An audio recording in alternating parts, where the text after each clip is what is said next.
감사로 제사를 드리는 자가 나를 영화롭게 하나니 그의 행위를 옳게 하는 자에게 내가 하나님의 구원을 보이리라. 아멘. 시편 50편 23절 말씀.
감사합니다. 이렇게 몇 분 오셨는데도 더 꽉 찬 느낌이 드네요. 예, 감사합니다. 자, 오늘 맥추절기를 지키고 있습니다. 예, 절기라는 것은 하나님이 행하신 일을 기념하는, 하나님이 행하신 일을 잊지 않고 다시 기억하면서 그 은혜를 돌이켜보는 그런 때가 절기라고 할 수가 있습니다. 특별히 맥추절기는 애굽에 종살이하던 이스라엘이 시내산에 도착해서 하나님의 율법을 받고 언약을 맺은 그런 날이기도 하고, 동시에 이 맥추절기에 그 가나안 땅에 들어가서 처음으로 농사를 짓고 밀과 보리의 그 추수를 감사해서 첫 열매로 하나님께 영광을 돌린, 바로 그게 맥추절기입니다. 그리고 신약에 와서는 주님이 첫 열매 되셔서 승천하시고 나서 성령이 임하시고 교회가 시작된 그런 뜻깊은 날이 맥추절기인 것입니다. 하나님이 하신 가장 큰 일이 무엇일까요? 천지를 창조하신 일이 큰 일이고, 이스라엘을 애굽에서 구원해내신 일도 큰 일이고, 하나님이 하신 일이 한두 가지가 아니고 큰 일이 많습니다. 그 중에서 가장 큰 일이 뭔가요? 모든 성경을 완성한 날이 바로 예수님을 보내시고 우리를 위해 십자가에 죽으시고 사흘 만에 부활하셔서 첫 열매가 되신, 첫 열매가 되셔서 그 예수님을 통해서 우리도 다 구원의 백성이 되고 천국 백성이 된 그 사건이 가장 위대한 사건이고 큰 일이 된다는 것입니다. 여러분, 첫 열매가 맺어졌다는 말은 뭘 의미할까요? 그 나무가 살아있는 나무라는 거지요. 그렇죠? 예수님이 첫 열매가 되셨다는 것은 예수님은 죽은 자가 아니라 다시 사신 분이시고, 동시에 예수님이 행하신 모든 기적, 모든 능력, 모든 말씀은 다 진실이라는 것을 보여준 사건이 부활 사건이요 첫 열매가 된다, 그런 얘기예요. 할렐루야.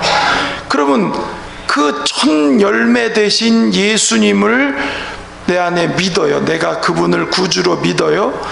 그러면 그분께 붙어있는 우리들도 다 예수님과 같은 그런 복을, 그런 은혜를, 그런 역사를 우리도 누리게 된다는 것입니다.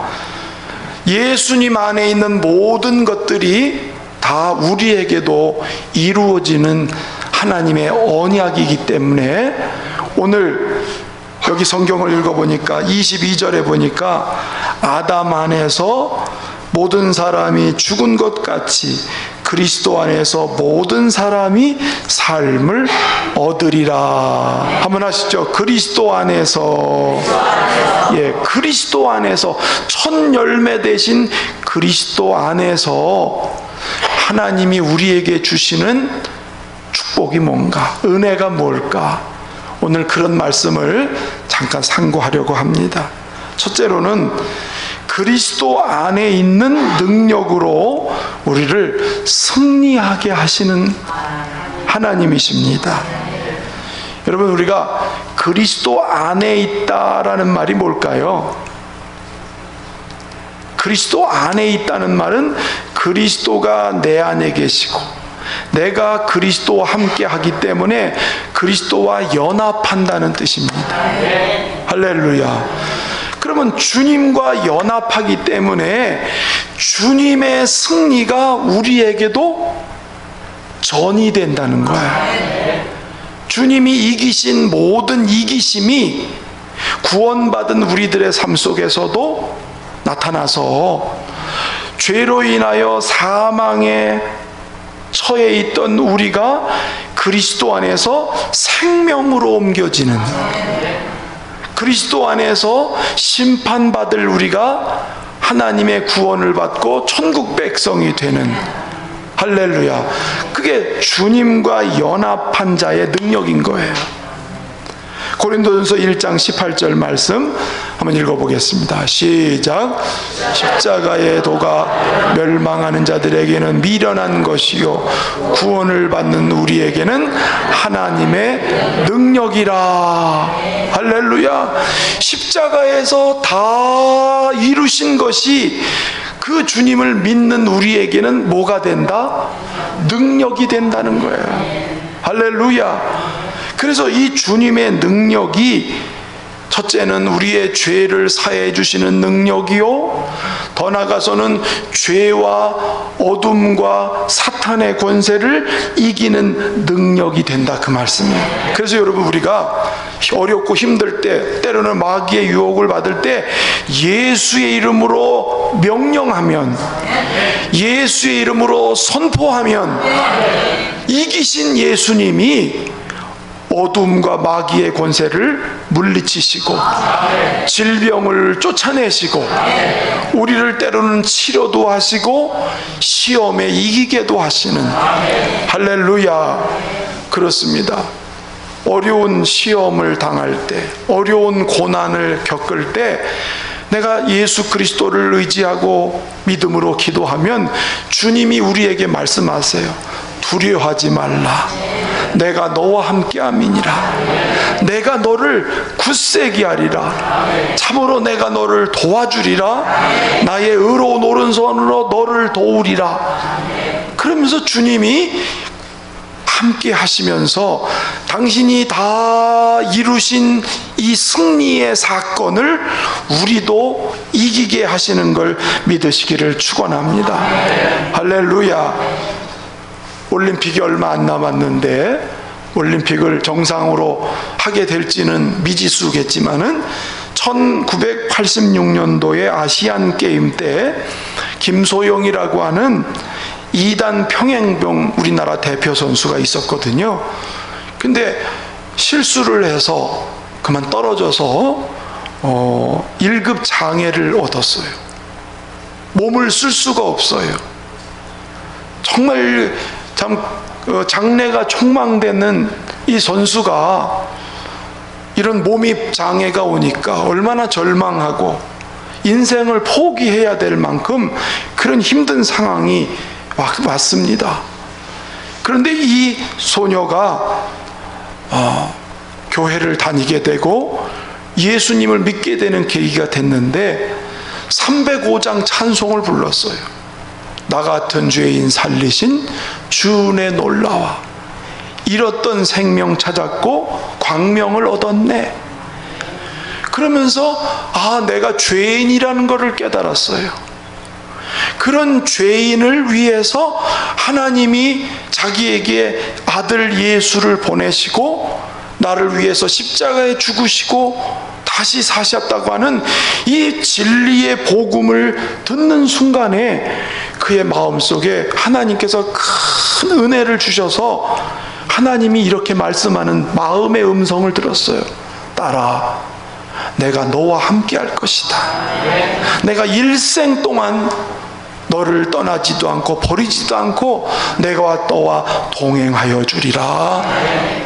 이 하나님의 음성을 듣고 복음을 듣는 순간 그가 예수 그리스도로 말미암는 천국의 소망과 확신을 갖게 됐고, 그 불구의 몸이지만 나도 이 땅에서 살아야 될 이유가 있다. 그런 희망을 발견한 뒤에 그는 미국으로 건너가서 상담학을 공부를 합니다. 그리고 공부를 다 마친 뒤에는 지금도 장애인들을 위해서 그들을 돕고 위로하고 상담하고 격려하는 그러한 일을 하면서 기쁨으로 인생을 사는 그런 자매가 있다고 그래요. 여러분은 시험이 왔고 고난이 왔고 절망의 상황이 왔고 인생을 포기할 수밖에 없는 상황이 왔지만은, 그러나 예수 그리스도 안에 있으니까 거기서도 용기를 잃지 않고 희망을 찾고 자기의 사명을 감당하면서 살아가는 인생으로 복되게 살아갑니다. 여러분 예수 안에서 다시 일어나시길 바라고, 실패한 삶이 있을지라도 예수님의 능력으로 연합해서 다시 살고 다시 일어나는 이런 놀라운 은혜가 있어지기를 축원합니다. 로마서 8장 37절 말씀 읽어보시면 시작. 그러나 이 모든 일에 우리를 사랑하시는 이로 말미암아 우리가 넉넉하게 이기느니라. 우리도 이길 수 있다는 거죠. 누구 안에서? 그리스도 예수 안에서. 두 번째로 그리스도 안에 있는 사랑으로 화평하게 하시는 역사가 일어납니다. 여러분, 그리스도의 살과 피, 조금 있다가 우리가 기념을 할 성찬, 주님의 살과 피는 뭘 의미하냐면 우리를 위해서 자기의 생명을 아낌없이 내어주신 하나님의 사랑을 말해줍니다. 우리가 죄인 되었을 때에 그리스도께서 십자가의 죽으심으로 말미암아 하나님이 우리를 향한 사랑을 확증하셨느니라. 죄로 인하여 하나님과 우리 사이는 원수가 되었고, 죄로 인하여 하나님과 우리 사이는 단절되었었는데 주님의 십자가 사건을 통해서, 즉 화목제물이 되어주심으로 하나님과 화평을 이루게 됐습니다. 로마서 5장 1절 말씀을 읽어보시면 시작. 그러므로 우리가 믿음으로 의롭다 하심을 받았으니 우리 주 예수 그리스도로 말미암아 하나님과 화평을 누리자. 아멘. 예수 그리스도 안에서 이제 우리와 하나님 사이에 담이 무너졌습니다. 이제는 하나님과 멀어진 관계가 아니라 가까운 관계가 됐습니다. 친밀해졌습니다. 하나님과 일생을 동행할 수 있는 이런 관계가 이루어진 것이죠. 그게 하나님의 사랑으로 주어진 놀라운 선물인 거예요. 근데 그 주님의 사랑이 내 안에 임할 때에 우리에게 어떤 변화가 오냐면, 그 예수님의 사랑과 예수님의 용서의 그 마음이 우리를 통해서 다른 사람들에게도 전해질 수 있게 됐다는 거예요. 할렐루야. 원망하고 불평하고 미워하고 또 원수 맺고 하던 이런 우리의 마음들이 이제는 그 주님의 사랑 안에서 이제 우리도 용서할 수 있고 화평할 수 있고 섬길 수 있는 그런 사람으로 살 수 있게 됐다, 그 말이지요. 스데반 집사님이 돌에 맞아 순교를 해요. 복음을 전하다가 온몸이 피투성이가 되고 순교를 하는 그런 고난을 당하지만 그는 마지막 죽을 때 그런 기도를 해요. 하나님, 저들의 죄를 용서해 주십시오. 저들이 알지 못하고 합니다. 예수님이 십자가에서 사죄하고 용서하신 그 주님의 DNA가 십자가의 사랑을 경험한 우리의 마음 속에도 임함으로 인해서 우리도 다른 사람을 용서하고 또 긍휼히 여길 수 있는 그런 사람으로 세워져 간다는 말이죠. 전에는 다투고 다른 사람의 단점을 트집잡고 다른 사람의 잘못을 지적하고 이랬던 사람들이 이제는 화평을 이루어가는 사람으로, 어느 곳에 가든지 화평을 만드는 사람으로 살아가는 그런 도구가 될 수 있는, 그게 곧 뭐예요? 그리스도 안에 있는 사람에게 주어지신 하나님의 선물이라고 하는 것입니다. 마태복음 5장 9절 말씀 읽어보실까요? 시작. 화평하게 하는 자는 복이 있나니 그들이 하나님의 아들이라 일컬음을 받을 것이며, 하나님의 자녀가 된 증거가 뭐냐면 어느 곳에 가든지 화평을 만들어 가는 사람이라는 거예요. 여러분, 이 세상을 보면 내가 이기기 위해서 다른 사람의 단점이나 다른 사람의 허물을 보면 그걸 트집잡고 그걸 끌어내리고 거기에도 없는 것까지 뒤집어 씌고 덮어 씌워서 그 사람을 밀어내든지 그 사람을 죽이든지 하면서 내가 그 위를 밟고 서려고 하는 이 세상의 모습을 보게 돼요. 그러나 예수님은 자기를 희생시켜서 우리를 살려내신 것처럼 그리스도 안에 있는 우리들도 내가 희생돼서 오히려 다른 사람들을 일으키고 또 용서하는 그런 사람으로 살아가게 되는 줄로 믿습니다. 마지막 세 번째, 그리스도 안에 있는 사람은 생명으로 말미암아 영혼을 살리는 역사가 있게 됩니다. 할렐루야. 예수의 살과 피가 여러분 우리의 영혼을 살려주셨잖아요. 예수님이 내 안에 계신 사람은 영생을 누리며 살아갑니다. 요한일서 5장 12절 말씀 읽어보겠습니다. 시작. 생명이 있고 하나님의 아들이 없는 자에게는 생명이 없느니라. 할렐루야. 여러분, 하나님의 아들의 생명이 내 안에, 예수님을 구주로 믿어서 내 안에 아들의 생명이 있는 사람은, 전에는 땅의 것만 보고 살던 사람이 하나님의 나라 천국을 바라보며 살아갑니다. 보이는 것을 전부인 것처럼 살아가는 사람이 보이지 아니하는 영적인 세계를 소망하고 믿음으로 살아갑니다. 그 예수의 생명이 내 안에 있는 사람은 겉사람은 후패하지만 속사람은 날마다 새로워지며 살아갑니다. 할렐루야. 이 생명이 있기 때문에 주님을 가까이 하는 것을 복으로 알아요. 하나님을 가까이 하고 하나님과 친밀하게 사는 것을 복이라고 생각합니다. 내가 돌아갈 고향이 천국이라고 하는 확신 때문에 기쁨을 가지고 살아갑니다.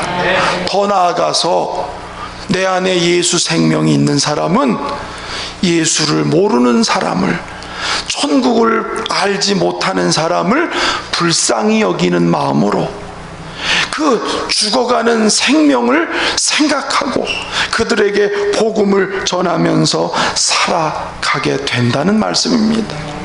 요즘에 소방관들이 불 끌어가서 희생하는 그런 뉴스가 자주 보도가 되지요.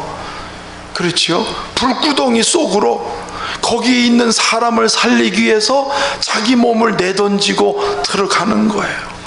다른 사람은 살려내고 자기는 빠져나오지 못하고 죽는 사람들이, 소방관들이 있잖아요. 그래서 자기가 희생되면서 다른 사람을 살려내는 그분들의 희생을 그래서 우리는 높이 평가하고 귀하게 보지 않습니까? 하나님 보실 때에 이 세상에서 가장 가치 있는 사람이 누굴까요? 예수를 모르고 하나님을 모르며 죽어가는 영혼들을 주께로 인도하고 내가 발견한 예수를, 내가 믿는 천국을 말해줄 수 있고 그들을 주께로 인도하고 영혼을 살리는 그런 사람을 하늘에서는 가장 귀하게 보시고 생명의 면류관을 그에게 주시는 것입니다. 전에 한번 초대했던 장경철 교수 혹시 기억나시나요? 여름 수련회 때 모셨던 분이시죠. 이분이 축복을 유통하는 삶이라는 책을 썼습니다. 거기에 뭐라 그랬냐면 인간의 존재 목적은 하나님의 사랑과 은혜를 유통시키는 것이다. 유통시키는 거라는 거예요. 예? 내가 받은 은혜를, 내가 받은 구원을 다른 사람에게 그것을 흘려보내는 것이 우리 인간의 존재 목적이라. 그렇게 유통시킨 것만이 진정한 복이 된다 라고 얘기했습니다. 여러분, 구원의 은혜를 받으셨지요? 주님의 십자가의 사랑 여러분 경험하셨지요? 그 주님의 사랑을 유통시켜서 그 생명이 계속 또 다른 사람에게 또 다른 영혼을 살려내는 바로 그런 삶이 가장 가치 있는 삶이 된다는 것입니다. 이제 하반기를 시작하면서 세 가지 말씀, 그리스도 안에 있는 능력으로 우리 모두 승리하시기를 바랍니다. 그리스도 안에 있는 사랑으로 화평을 이루며 살기를 바랍니다. 그리스도 안에 있는 생명으로 영혼을 살리며 사는 우리 모두가 되기를 주의 이름으로 축원합니다.